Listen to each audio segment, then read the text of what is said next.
Hi guys, MrRoflWaffles here. I want to do a little dive today into the radios that have been found so far in Modern Warfare Zombies. There haven't been many of them. There are definitely more to find because we found leaked strings that are the titles of all of the radios, and there are like over 30 of them. We found, I think it's 12 so far, and in a very informal fashion, I just want to talk through them and try and feel out like which ones are most interesting to you, which ones do you think deserve further follow-up and digging, which do you think are kind of boring and useless. Like, I want you to evaluate these as you hear them, but unfortunately, due to the nature of the way that you find the radios in the game, I currently don't have clear recordings of all of them because there's like other chatter that happens while radios are playing, and it's just been a bit chaotic. So I'm going to read the radios here. I won't be doing accents. I won't be trying to pretend that it's going to be as good as the original voice acting, but again, I just want to kind of really quickly turn this video around just to get a feel for what you guys are interested in based on what the radios are saying here. And then in other videos, in future content, I can dig in a little more deeply, and I can also apply my usual sort of level of polish to the video in order to create some nice stories for you guys. So we have a Ravenov radio that says, Kapitan Sergei Ravenov, personal log. Perhaps I should stop saying rank. It was stripped from me long ago. I've been many things since I left Spetsnaz: informant, traitor, requiem operator, mob enforcer, instrument of revenge, slayer of monsters. Decades have passed, the world transformed, and yet here we are again. At least this time we had a plan in place. Operation Deadbolt came together overnight. My colleagues seem capable enough, even if they do not trust me. And why should they? But there is already so much for them to absorb. My story can wait until they are ready. I only hope this is my last dance with darkness. I just don't know how many more monsters I can slay. Now, there's aspects of this radio that I like. I like the fact that he mentions that he was a mob enforcer. That's pretty cool. I didn't know that about Ravenov, and that makes me a little curious about what potentially happened in the years between Requiem's activities in Cold War and now. And so that's sort of a low-level interest that's been piqued, a low-level aspect of curiosity that's present. But when he says there's so much for my colleagues to absorb and my story can therefore wait until they are ready, I detest it. I really truly think that is awful. I think it's terrible, terrible writing structure to have a character clearly delaying the exposition that they have inside them purely based on the fact that Call of Duty is operating on a seasonal release model right now, and that stuff is just being held for a future season. Not a fan. Let's move on. Barrera has a message that says, Hola mama. Ah, you must be busy. Has Isabella's dance season started already? Mira, don't forget to send videos, por favor. Anyway, I'm calling to tell you that I'm leaving the country soon. I can't say exactly where, but I promise it's not too cold, and I'm packing an extra chamara just in case. This one is big, mama. Biggest job yet. And they asked for me personally. Can you believe that? Yup. They must know there's no one more qualified to study a new exo element. I just can't wait to start collecting samples. You know how much I love collecting samples, mama. Sabes que this element they found, this Ethereum, oh no. I mean, anyway, I'd better get going. Just wanted to let you know that I'll be gone for a little while, so don't send any more food to my house. I'll give you a call when I can. Say hi to Isabella for me. Te amo, mama. And erase this voicemail after you get it, okay? So this is one of our introductions to Barrera. Barrera has very much got the personality of the sort of like nerdy kid that is really excited about all of the military equipment that he's got around him and being involved in this more formal operation and things like that, but is very much not a soldier. Like, it's very clear that he's not used to being in a covert operation by any means, and the example of that they basically present us with here is the fact that he literally names Ethereum on the spot to his mother, which is classified information that he shouldn't be sharing. So he's clearly a little absent-minded in that regard. Now, I saw people on Twitter saying, oh, that's interesting. Does that mean that Barrera's mother is going to get arrested because she now is in possession of classified information and she might not know that that's meant to be classified, and so she might start spreading that info, and that could be a security breach of its own right, etc. And that's vaguely interesting, but the rest of that message to me doesn't have anything that's particularly fascinating in there. My interest is not piqued particularly. I'd say that I'm curious who Isabella is. Is that a younger sister, potentially. He says, has Isabella's dance season started already? And he says, say hi to Isabella for me. So clearly some relation to the mother. But other than that, that particular radio doesn't give me a huge amount to work with. Next, we have another Barrera radio. He says, Dr. Hugo Barrera. Analysis log for tissue sample 44E13, harvested from an alpha class dark ether organism. This is by far our cleanest sample to date, and what the sequencer shows is, well, incredible. No, really, I mean it this time. See, with earlier samples, we established a symbiotic relationship between dark ether organisms and their environment, a transfer of energy and matter that fuels biological evolution at a rate that we've never seen before. But what if it's more than that? What if they're also feeding off our reality, cloning or somehow corrupting organic tissue? I may have just discovered the existence of naturally occurring nucleic acid analogs. Well, it's hard to say without additional data, of course. I'll need to ask Commander Greene to set up a bounty system to bring more of these alpha classes in, but I've seen enough to know that we should be careful out there. Horizontal gene transfer concerns aside, the idea that the dark ether is able to mimic facets of our reality, even imperfectly, is unsettling. We've only seen this in dead, decaying matter, but what if that changes? What if the data's wrong? What if the data's wrong? Can the dark ether corrupt a living person? Dios mio. No. Okay, I need to sit down. So I think this one covers a couple of interesting points. I think the mention of the idea that the dark ether might be able to corrupt a living person is probably the main focal point of the message, and some of the other interesting bits are sort of background context on that statement. The idea that it might be feeding off our reality, cloning or somehow corrupting organic tissue. That's interesting in its own right. And it's a transfer of energy within dark ether organisms, which fuels their evolution at a rate that we've not seen before. And this is one that I'm kind of in two minds about, to be honest, because he's talking about their evolution being really propelled here. But the zombie types that we see in Modern Warfare Zombies, between Cold War zombies, 400 years prior to Modern Warfare zombies within the dark ether, okay, those zombie types are basically identical to the ones that we see now. Like, they have slightly different designs, but they're not meaningfully different other than the abomination, I would say, being bigger, right? But the zombies themselves, same sort of deal. Like, exact same sort of thing. Disciples, same sort of thing. Like, they behave very similarly, right? Mimics, pretty much the exact same sort of thing. And so if their biological evolution rate is so fast that it's never been seen before, over those 400 years, surely you would have expected them to evolve a bit in that time. Like, wouldn't that have happened? And obviously, in the real world for humans, you wouldn't expect evolution to have any meaningful difference over the short time span of 400 years. But when they're evolving at a faster rate than ever seen before, I start to think, okay, show me some evidence of that. We don't have evidence of it, and we so easily could do. Still, it's interesting commentary, and I suspect that it's going to feed into the whole idea of time passing differently in the dark ether compared to on Earth. It may well be that part of the reason why so much time happens there, and then when you get back to Earth, less time has passed, is because of the way that the dark ether infects or corrupts decaying matter. And the question is posed of, can it corrupt a living person, right? And it feels like it's not really a novel question to ask, just because we saw people be kind of corrupted by the dark ether in the Cold War intel. In fact, several times they seemed to succumb to the dark ether being in the dark ether. And so the prospect being floated above our heads here of, can the dark ether corrupt a living person, which is obviously in relation to Ava. She is clearly being corrupted by the dark ether in some way, in a different way to people that we've seen in the dark ether previously.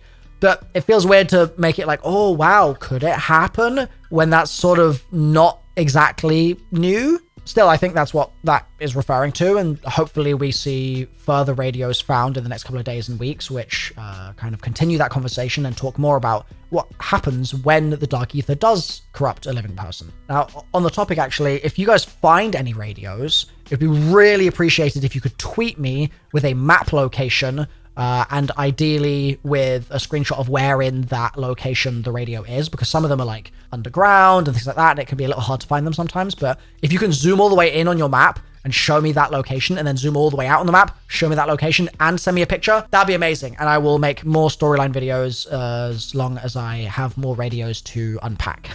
Okay, so let's move on to the next radio. This one has a conversation happening between two characters, Walsh and Greene. So I'm going to just say their name before they speak. Walsh. And one more rep. Nice work, Mom. Waits down. So, Langley wouldn't send over his profile. Is that unheard of? Greene.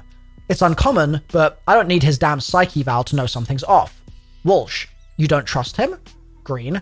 Why would I? I've never heard of him. Hell, he doesn't even exist as far as I can tell. No family, no service record, Russian government doesn't even know his name. And I swear my source got nervous when I asked. Walsh. Whenever you're ready. Greene, now lifting weights. But Laswell sends him in, says he's our expert authority on the situation. Walsh. Nice and slow. Good. Greene. Expert my ass. This situation is unprecedented, and I'll be damned if I'm going to let this matryoshka of a man fuck it up any more than it already is. Walsh. That's it. One more. Good. Weights down. He was in the gym the other night, you know? He's in good shape. Like, really good shape. How old is he? Greene. Apparently, even that's above my pay grade, Walsh. Walsh. Ah, right. That's everything we have lined up for today. Greene. Do I look like I'm done? Walsh. You, Mom? Not that I've ever seen. Greene. Damn right. We go again. And this time, bump the weight. This intel's interesting, except I fear that it's not actually as interesting as I'm interpreting it to be right now, because I'm really looking for things to be excited by. Like, I'm really trying very hard to see the silver lining, I suppose, of these radios. So allow me to dig in and discover things that are not actually there for a moment here, and we can evaluate whether or not I'm going crazy once I've done so. So the fact that Greene and Walsh are discussing Ravenov here, right? That's who's being talked about by the looks of things. And they don't have his psyche eval, they don't have his file, they don't have his family, they don't have his service record, etc. That's not that crazy to me. Like, I'm not sort of too intrigued by that per se, especially seeing as Ravenov's been like, I'm not going to tell them my story until they're ready. Boo. But the thing that I am interested by is the fact that Greene says something's off. The line specifically is, I don't need his damn psyche eval to know something's off. And it would be cool if Ravenov actually lost the plot in this game. It would be cool if, based on that previous radio that we already talked through, Ravenov's wish for this to be his last dance with monsters, last dance with darkness, is granted because there's only so many more monsters he can slay.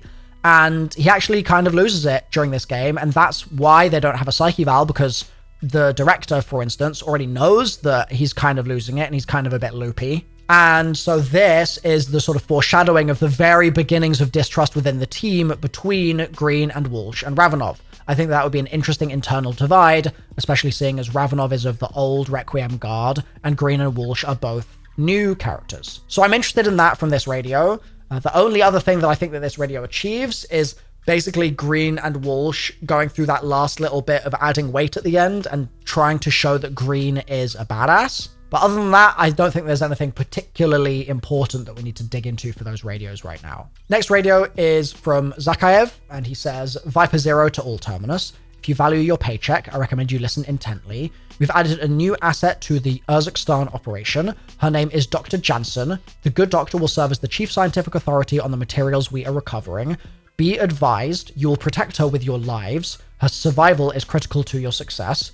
Jansen is an advisor and a non-combatant. She's to wear full body armor when downrange. Should the situation become kinetic, move her to an armored transport and out of harm's way immediately. Our combat loadout is need to know. Dr. Jansen does not need to know. Maintain a non-aggressive posture around her at all times. Do not socialize with the pretty scientist. She's exceedingly intelligent and smarter than most of you put together. You'll return the doctor and the cargo fully intact. No mistakes, no exceptions. Those are your orders. Follow them. This radio, unfortunately, doesn't really tell us anything particularly interesting, in my opinion. It is rehashing information that we already learned in the story cinematics, and we already learned in the missions with Jansen. She's basically already told us this information before. So it tells us that Dr. Jansen joins Zakhaev's company, which we knew. It tells us that they treated her with kind of kiddie gloves, which we knew. It tells us that the troops weren't allowed to socialize with Jansen, which we didn't really know, but is not interesting. So that particular radio doesn't really push any buttons for me. Next radio is from Fletcher, the leader of Terminus Outcomes. He says, listen up, you shits. I'm only going to say this once. We're about to enter the outbreak zone. That means no fucking around. Whatever you've heard about these Scody bastards is none of your concern. You're here to earn a paycheck, which means following the contract to the letter. Wander off, engage with anything outside of this unit, or make the grievous error of voicing your contrary opinion. Consequences will be swift and merciless. And if anyone pulls any shit that undermines the legitimacy of Terminus Outcomes, you'll be terminated in every last sense of the word. Alright, speech over, let's move out. Does this really tell us anything? Personally, I don't think it does. I guess we learn that Fletcher won't take any messing about within his ranks, and he's trying to make sure that Terminus Outcomes does a good job, but like, kind of assumed that anyway. And so the rest of the message is like, yeah, they're here to get a paycheck, which we already knew. So not a very interesting radio. Next radio is another from Fletcher. He says, Fletcher here. We've got a contract coming down the line that's going to change everything. It's a huge operation. All hands on deck. This guy's going to pay through the nose. Well, he's after some crazy element from elsewhere. I've seen what it's capable of. Volatile. It's powerful stuff. No, there's heaps of this shit. Supply won't be a problem. Well, I don't know, I'm no scientist, but I see a gift when I smell it. I'm not above an early retirement. Well, look. I know you've got people you can talk to about this sort of thing. I'm sending you a package with some samples. Take a look. Tell me if you think there's a market for it, what we stand to make. Huh, your cut? Greedy bastard. 15%, same as ever. This once again tells us that Fletcher is in it for the money. And it's 99% the same diagnosis as the previous radio, which is that I think it's devoid of anything actually that interesting. My curiosity is just not piqued. He's doing his job, which we already knew. However, the one thing that this does bring up in my mind is the fact that he's sent samples to somebody else. We don't know who that somebody else is. Clearly, it's some kind of person that's gonna maybe sell those samples on the market or is gonna inspect them, some kind of scientist or something like that, and is clearly involved in doing that deal, right? But we don't know who that person is. We may never know who the person is. That may be just included in this radio just for the sake of having a kind of device to show that Fletcher is trying to sell the Ethereum, whereas Zakhaev is choosing to enrich the Ethereum in order to create weapons. Like, Fletcher only cares about money. So it's still not like crazy interesting, but it's at least something compared to the previous radio that just really didn't do anything for me. Next is another two-person radio between Fletcher and Legacy. Legacy being the warlord that you take down inside the Legacy Fortress in the upper left corner of the Tier 2 area of the map. Fletcher. Legacy. Barrera, let me pour you a drink. Legacy. Perhaps another time, sir. I must return to my... Fletcher. It wasn't a request. Now sit down and drink. Legacy. Scotch would not have been my first choice. Fletcher. Yeah, I suppose you'd have preferred vodka? Legacy. I'm surprised a man of your standing would resort to stereotypes. Whiskey is my drink of choice. It's a culmination of delicate flavors all working together to create a beautifully complex symphony, whereas vodka is one flat note farted out through a tin whistle. Fletcher. I'll tell you what, you help me get the fuck out of Urzikstan and I'll buy you heaps of whatever poison you drink. Legacy then grunts. Fletcher. You know, you've got no idea what a relief it is to finally have a professional in this bloody operation. I'm constantly flanked by grunts and yes men on one side, and completely sus whack jobs like Zakhaev on the other. Somehow, every last one of them is completely useless. But you know what it means to command, how to lead troops and gain their loyalty, their respect. I swear, under anyone else's watch, they'd all be found dead with their pants down and their thumbs up their asses. Legacy.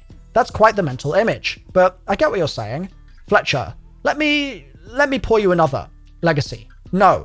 Thank you. Inspection is at 2000 hours. Loyalty is earned on the ground floor, so that's where I need to be.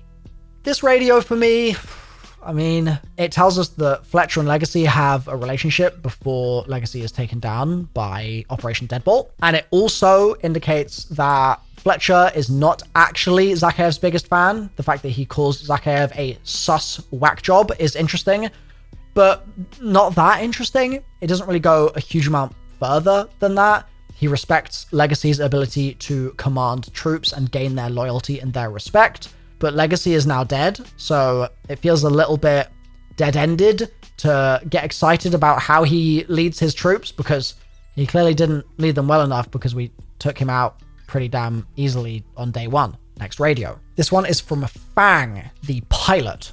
She says, Captain Amy Fang, exfil pilot. I've been asked to recount the events of our initial encounter in the exclusion zone, and since it's either this or a failed psyche eval, I guess it's more of an order than an ask. But then again, what do I know? After Zakhaev turned Urzikstan into an utter hellscape, Gibbs, Jackson, and Spaulding was sent to locate survivors. It was a standard Casevac, something I've done 100 times over. We get to the site and it's completely deserted. No ground team to meet us, no locals, just a fucking ghost town. That's when Gibbs spotted them. We were so relieved to find survivors that we didn't notice how many there were, how erratic their movement was, or that they'd surrounded the helo. Within seconds, they were sprinting towards us, and every molecule of my body was screaming to run. Gibbs and Jackson piled in just as I was taking off. Spaulding was on the ladder. This howling mountain of dead flesh. It's a wonder we could hear his screams at all. I had to keep flying. I had to keep the chopper in the air, or none of us were going to make it. By the time we landed, the only thing left of Spaulding were his arms, still dangling from the ladder. Roops, Sergeant Kapoor, told me that they had to break his fingers to get them off. This radio I like. I like this one. I think that it's probably the strongest of the bunch so far, I think. And not necessarily because it gives us a huge amount of stuff to dig into in the future. It doesn't really give me a lot of thoughts for digging and for exploration and for future discoveries and all sorts of stuff like that. It's not really designed to, I don't think, and as a result, it doesn't go into that kind of territory. But what it does do, nicely enough, I suppose, is it gives us a little bit of a recounted story of this Casevac mission that went terribly wrong, and humanizes Fang a little bit. She's clearly shaken by the events that took place that day. And I guess it's a fairly cool story in a sense. The thing that I find myself butting into with this radio is just the fact that it's such a normal zombie story. Like, not Call of Duty zombies, just any IP, any piece of fiction with zombies. Like the idea of, okay, there was a chopper, and then the zombies were like piling up, and the chopper flew away. Like, that's Left 4 Dead that we're talking about here, right? Like, it's as far back as Left 4 Dead. It's further back even before Left 4 Dead in movies and stuff like that. And so I'm not, like, crazy enamored with the story itself. I don't think it's that cool, but it's at least more intriguing and evocative and paints a more pretty picture, I think, than some of the previous radios that we've had. And as a result, it gets a thumbs up from me. We also get indirectly a bit of info about Gibbs and Jackson here, which is cool. More characters that will potentially be interesting as we go down the line. Next radio, this is from Jansen herself, Ava Jansen. Received a surprise visit from our CEO. He's not what I expected. I've operated in alternative energy circles a long time, never heard of Mr. Zakhaev until recently. He doesn't fit the profile. No idealistic mission statement, no inspirational speeches, and his security is overkill. It's an army. All I got was a firm handshake and a thorough interrogation of my work. He's clearly interested in Ethereum, but I don't think energy is his endgame. With this level of funding, I shouldn't be surprised if he has other pursuits. I could analyze his motives forever, but the reality is I have no other path forward. The advances I'll make here will be groundbreaking. He's a necessity for now. Hopefully this is just the behavior of an eccentric rich man, but I feel like the plot is thicker than that. These sorts of radios really annoy me, man. They just annoy me. Because I really like Ava as a character. I think that she's the most interesting point of the story, all things considered, by far. But this radio tells us things that by the time we've finished Act 3 of the story, we've known for ages. And so therefore the radio is redundant. Like, what does it tell us? She met the CEO? Okay, we learned that in the cutscenes. Like, we knew that was going on. We learned that in the missions. We've already had this information. It's redundant info. And I understand why it's there. I understand that if someone hasn't completed all of the acts, and they are on Act 1, and they see this radio, and it's about Ava meeting the CEO, they'll be like, oh, okay, who's Ava? That's interesting. And, oh, okay, it seems like he's not just enriching Ethereum. But, like, even that, we've known that energy is not Zakhaev's endgame since the cinematic for the mode that came out 3 months ago, 3 months before launch. So why exactly are they re-explaining stuff that we've already known from the very first piece of narrative-based content, that cinematic, that we saw for the mode? I don't think that that's really needed. You could argue that people will just have not have seen any of the other stuff, and if this is the only radio they find, then that at least helps fill in some gaps for them. But like, you're imagining a person there and a player there that is such a specific kind of person. Like, you're imagining a person that didn't watch the primary marketing asset for this game, someone that then has seen no story content on YouTube, has watched none of the cutscenes, right, since the game's come out. They've jumped in, they've not done any of the acts, they're still on Act 1, but despite all of those other things, they care enough to sit through and listen to this specific radio, which you can find in one specific location way in the middle of nowhere on the map. I don't think there are that many of those people on the planet. I just don't. So who is this for, other than them? I don't know, man. Next radio. This is from Miller. Just not damn fair, is it? Is it, Luke? I mean, too dangerous? We got ourselves 3-headed monsters for neighbors, and that damn woman says it's too dangerous. Heaven forbid we have any fun. The old Russian guy with more scars than personality can do whatever he well damn pleases, but not Crystal. Ugh, don't look at me like that, Luke. Yes, infusing live rounds with Ethereum comes with some risks, but who better than Hugo and I to pull it off? That's what I thought. Honestly, who doesn't want Ethereum bullets? Ethereum bullets? I'll tell you, our fearless leader is really starting to... What the hell? Are you recording this? Okay, this is a pretty cool radio because it provokes questions in my mind that I don't have the answers to, right? Is Luke real? Like, is Luke a real person? Because she's talking to Luke, and Luke is not responding in the radio. Luke is not saying anything. She's giving answers to Luke's questions, right? And Luke is throwing looks at her and saying nothing. And that's interesting to me. Does Luke exist? Is there a chance that Luke is in her head? Is there also a chance that Luke actually is a weapon? Like, could it be that Miller is just so obsessed with the military and stuff like that she's named her Glock or something? Or could Luke be a teddy bear? Like, could Luke be a cuddly toy? Like, could Luke be some other personified item in the world? She says, who better than Hugo and I to pull it off? And that Hugo is Dr. Hugo Barrera. So there's some camaraderie there, which is cool. But yeah, Luke is one that, as it stands right now, I'm not 100% who that is. Now, I just want to pause this here real quick and say, you see how your ears kind of pricked up when I said, like, oh, maybe this is a character that's in her head, or like maybe she's a bit psychotic and she's imagining this or whatever. You see how that started to get interesting? Sadly, I'm going to crush that dream right now because Luke is actually a real person. Luke is just Dobbs, another one of the radio handlers that talks to you while you play the game. That's that. I wanted to just sort of sprinkle some possibility in there just to sort of see if that was exciting for you guys. But yeah, it's just Dobbs. Luke Dobbs. Lucas Dobbs. And as a result, this radio seems to show us that she doesn't really mind Ravenov, and she wants to create Ethereum bullets, which we already really have with the Pack-a-Punch, so it's not really any surprise. And I'm also shocked that there is no discourse about the Pack-a-Punch machine here. Like, they're just acting like it doesn't exist. I would have thought that it would have been mentioned in this because the Pack-a-Punch machine is insane. And they clearly know that it's there, and it's part of their operation, but they're just like, oh, I wish I could make Ethereum bullets. You can.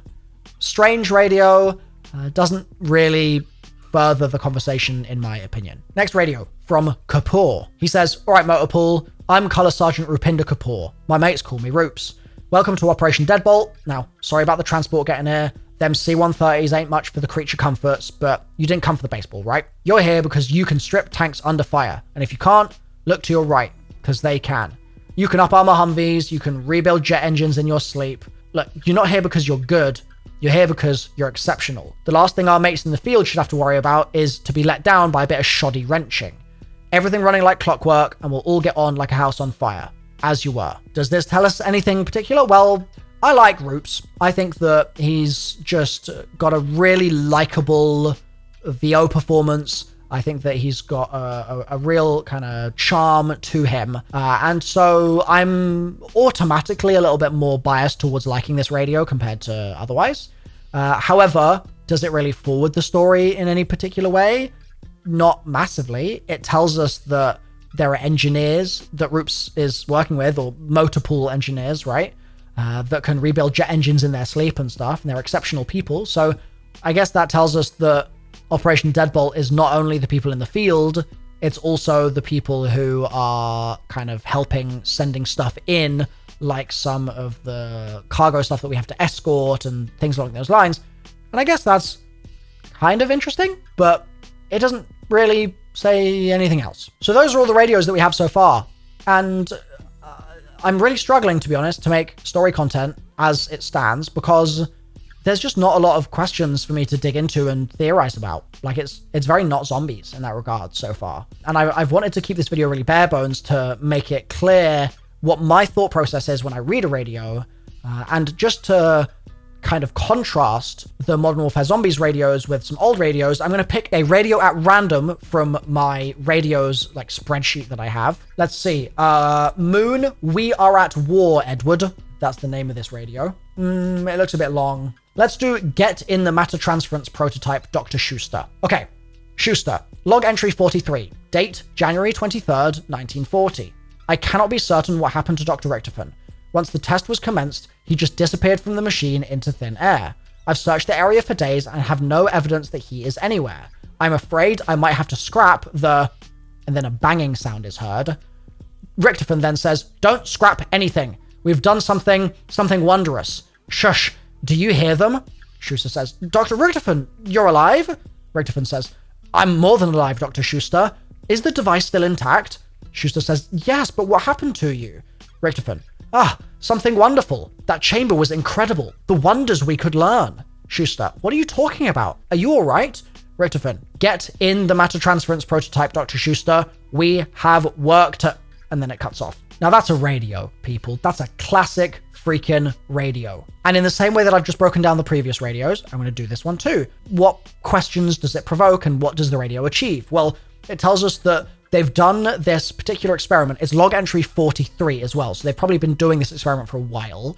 It's on January 23rd, 1940. So that anchors me to a point in time, which is useful because it's not immediately apparent when a lot of the stuff in the build-up to Moon is taking place, and as a result, having a little bit of a timeline on things is very handy and helps me personally, manually create the sort of dot-to-dot picture that I need in order to get a full understanding of the story of that map. And then they talk about the fact that Richtofen has disappeared. He's disappeared from a machine into thin air. That's interesting. How the hell's that happened? What could possibly have caused that? But then banging is heard and Richtofen returns, tells Schuster that actually there's something incredible inside the chamber that he transported himself to, and there's wonders that he can learn. And that makes me think, okay, what is the chamber? Like, is he inside an area that we now know to be where the MPD is underground in Moon, or is he in some kind of other chamber on the map? And then I'm thinking, okay, what is he going to do now that we know that he's transported himself to the Moon in that way? Why is it that he's bringing Schuster there? What exactly does he plan to do? And then there's also the question of the fact that he disappeared days ago. Schuster says, I've searched the area for days and have no evidence that he is anywhere. And only then does Richtofen return. If this matter transference is instantaneous, which you'd assume it is, why has it taken him days? What's he been doing for days on the other end of this teleporter? Has he been in this chamber for days, or has he gone via some other route? Has he potentially ended up in a map like, or a space like a buried or something, and then gone from there to somewhere else, and then from there to somewhere else, and then finally ended up at Moon and been in the chamber that he seeks? There are a lot of questions there, and it's stuff that I want to dig into, and I want to look at other radios to try and piece the puzzle together for. And I bring this up not because we don't have answers to a lot of these questions now. We do, because the zombie story has been elaborated on a great deal since Moon, but it just goes to show that's a radio, guys. These radios that we've had in Modern Warfare Zombies so far are so uninteresting by comparison. And I really hope that that changes as we continue to find more radios. Like I said, there's more than 15 that we haven't found. So if you find any locations, please, please, please tweet me and let me know, or post a comment or whatever you need to do to just get that information to me. But as it stands right now, they're not doing it for me. And I think that's unfortunate. So if you've enjoyed this video, please drop a like on it. And let me know if there's any other story stuff that you really urgently want me to cover. It would be really nice to have a prod in a direction that you guys would find interesting, because as it stands right now, I'm a little worried that not a lot of this stuff is interesting to any of you. So yeah, thanks for watching. I'll see you next time. Bye for now.